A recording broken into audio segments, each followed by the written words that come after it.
Hello guys, जो मैं इतने दिन से बीमार था इसीलिए वीडियो नहीं आ रही थी, उसके लिए आई एम सॉरी। अब से वीडियो रोज आएंगी। तो एक सरप्राइज़ मैं आपके लिए आज लेके आया हूँ, जिसको देख के आप लोग का दिल बाग बाग हो जाएगा। आखिर में हमने वो काम कर दिया जिसके लिए हम बेताब थे। ये देखिए, ये है हमने जंगली का बच्चा पकड़ा है हमने।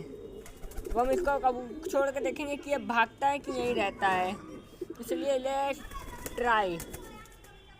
तो ये वहाँ गया, पता नहीं ये क्या करेगा। इसकी अपडेट मैं आपको देता रहूँगा। तब तक मिलते हैं अगली शॉट में। Bye bye.